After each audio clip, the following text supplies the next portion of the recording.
All right, thank you all for coming. Today I'm going to be talking about Express. This is joint work with Henry Corrigan-Gibbs, Matei, Zaharia, and Dan Boneh.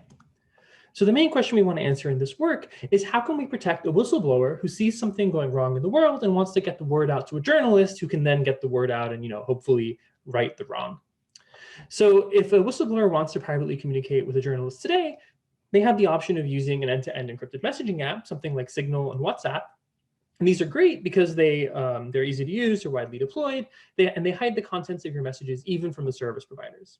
Unfortunately, they don't hide your metadata. So they leak information about who your friends are, who you're talking to, when you're talking to them, how often you're talking to them, and things like this. And it turns out that this metadata surrounding your messages is almost as sensitive or even more sensitive than the data itself. So what do you do if you want to protect your metadata? Well, one option is to use an anonymizing proxy, something like Tor or SecureDrop, which is a tool built on top of Tor specifically for whistleblowing. The problem with these tools is that they're vulnerable to attacks by global adversaries. So something like a nation-state attacker who has many vantage points on the network, may even control some of the nodes, is able to circumvent their security guarantees. So to fill this gap between what's available today and what we would like, there have been a number of works on metadata-hiding communication systems with cryptographic privacy guarantees. Unfortunately, many of these works have the drawbacks that they place heavy requirements on clients. So in particular, often the systems will take time and break it into discrete rounds, and clients are required to send some messages in every round in order for the system to work. And this effectively requires the clients to stay online all the time. Additionally, while the clients are online, they frequently incur high communication costs, and we'd like to get around this.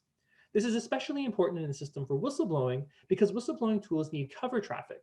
This is traffic that's sent by people who are not whistleblowers into the system with the goal of giving plausible deniability to the real whistleblower, so that when someone sees that someone has connected to the whistleblowing service, it's not necessarily because they're whistleblowing, maybe their computer was generating cover traffic. So it must be easy for people who are kind of volunteers to provide this cover traffic at minimal cost to their own devices. And the question we want to answer is, can we make this cheap? Can we get around the high client costs? So Express is a system for practical metadata hiding whistleblowing that does exactly this. Qualitatively, Express is different from prior work because users do not need to access the system in synchronized rounds. They can show up when they want to, send their message, and be on their way. Asymptotically, Express improves client computation and communication cost to be independent of the number of users of the system to send a message, whereas in prior work, these were both square root. And practically, this translates into a server that has 6x higher throughput, an 8x faster client, one or more orders of magnitude reduction in communication costs, and a 6x reduction in our estimates of the dollar cost to run the system. So what does Express look like? Well, Express is a two-server system. So there's two servers, A and B, providing the Express service, and we have security against up to one corrupt server. So we make the assumption that these two servers don't collude with each other to figure out who users are sending messages to, but one server can kind of deviate and be arbitrarily malicious, and this shouldn't affect security. This is the same threat model that's used in Mozilla's new privacy-preserving telemetry system. In addition to security against a corrupt server, we want security against arbitrarily many corrupt users. So we want to make sure that there isn't any kind of in-protocol denial of service attack that a user can take advantage of. In terms of the actual functionality, Express allows journalists to register mailboxes into which whistleblowers can then privately write messages, and journalists can read the contents of their mailboxes that they've registered. So we're thinking of this as kind of a one-way communication setting here, where a whistleblower wants to send documents or tips to the journalist, but the ideas from Express can also be used for more general metadata hiding communication settings. In terms of security, what we want is that nobody can tell who the recipient of a message is when someone sends a message into Express. That is, the servers can tell, obviously, that someone is sending a message because they've connected to the servers, but they shouldn't be able to learn the contents of that message or the recipient of that message, and neither should anybody else except for the recipient themselves. What this translates into is a sort of set anonymity property, where people who send messages through Express are anonymous among the set of people that are connecting to Express around the same time that they are. So how does the system actually work? Well, if we want the servers to not know who the recipient of a message is, we need to have some kind of mechanism for privately writing a message into a mailbox without the servers learning which mailbox was written to. So to do this, Express is going to use a mechanism for private writing that's been used by a number of other works as well, and I'll summarize that now. So we have a whistleblower who wants to send a message, writes the message hi into address 3. This whistleblower comes up with a vector, we'll call it f of x, that's 0 everywhere, except for at the 1.3 where the message is hi. What this whistleblower is going to do is they're going to secret share this message into two vectors, f1 and f2, And these vectors are going to look independently random, but if you XOR them together, well, it's a secret sharing of a vector that's 0 everywhere. So this means they have the same value at every point, except for at one point where they differ and they XOR to the message I. Now the whistleblower is going to send these two shares to the two servers. So F1 and F2, these vectors go to the servers. And there's an issue here because in general, there could be many addresses. These vectors could be quite long. So we use what's called the distributed point function, which is just a cryptographic technique for getting a concise representation of these shares. So the size of the things that actually get sent over the wire are quite small. The time, the computation the whistleblower needs to do to generate them is quite small as well. Now the servers receive these shares and they XOR each entry into the corresponding mailbox. And what this does is, well, the server thinks they're XORing some random thing into every mailbox, so they don't know which entry corresponds to a real message. But if someone comes along and reads from the correct mailbox, the messages will XOR together and they'll be able to recover the message that was written privately. So that's how private writing works. But there's many things that we kind of need to do to go from this general approach to private writing to a full system for private whistleblowing. And we talk about all of these in the paper. But one aspect of this I want to talk about now, and this is the problem of filtering out malformed DPFs. So as I've described it right now, there's a problem where a disruptive user can send a malformed message. Instead of sending a vector that's 0 everywhere except for at one point, the user can send a random value at every point. And a share of a random value is going to look random to a server, just like a share of a correctly formed vector that's 0 everywhere except for at one point would look. And the problem is that a server who receives a vector and is going to XOR it into the mailboxes doesn't know if it's about to XOR in like a correctly formed message, or if it's going to XOR in something that's going to XOR a random message into every mailbox, thereby corrupting whatever their contents might otherwise have been. So we need a way for the servers to blindly audit incoming write requests and filter out the malformed messages that they might receive. Fortunately, there's a protocol for doing this in prior work in a system called Repost. And in Repost, the problem was solved by introducing a third server who was an auditor. And in the Repost approach, every server and client would send some message to the auditor when someone wanted to send a message. And the auditor would do some privacy-preserving computation, at the end of which it could tell the servers if the messages they were about to XOR into their mailboxes were well-formed or not. In terms of security, Repost required that 2 out of the 3 servers remain honest. And in terms of performance, the communication and client and auditor computation costs were square root in the number of registered mailboxes.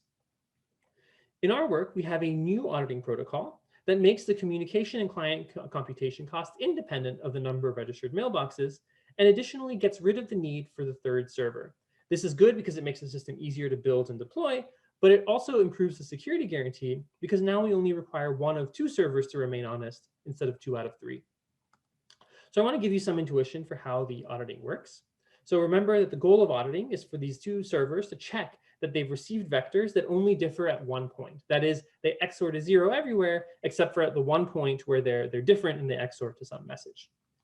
It turns out there's a nice protocol in prior work for checking this, and this protocol has a semi-honest solution that uses a sort of cheap multi-party computation to verify that this property holds. Unfortunately, since this is a semi-honest protocol, there's actually an attack that a malicious server can do that gets around its security, and this is a guess and check attack. So what a malicious server can do, like server B in this picture, is the server takes the vector that it wants to check, and it picks the entry that it thinks is the one, its guess that the one that the whistleblower is sending a message into. It guesses the mailbox destination, and it corrupts the contents of that entry in the vector. Now, because that entry is corrupted, if the protocol still accepts, that means that the 2 vectors only differ at 1 entry, and it's got to be that 1 entry that the server changed. If the server rejects, if the protocol rejects, now the malicious server knows that it guessed incorrectly because this means there was more than 1 place where the 2 vectors differed. So they must have differed at the one point that the person was trying to write to, and additionally at the point that the server introduced because it was corrupting one of the entries of the vector. So how are we going to get around this? Well, we're going to use a tool called a secret shared non-interactive proof, or a SNP. These were first introduced by Corrigan-Gibbs and Boneh in the PRIO system. And what a SNP is it's a way that a client can secret share some information and send it to 2 servers. Like here, we have these 2 vectors being sent to the 2 servers that are shares of this vector that's 0 everywhere except for at 1 point. And then it can prove to the servers that if they were to merge their shares and do some computation, they would come to some particular conclusion.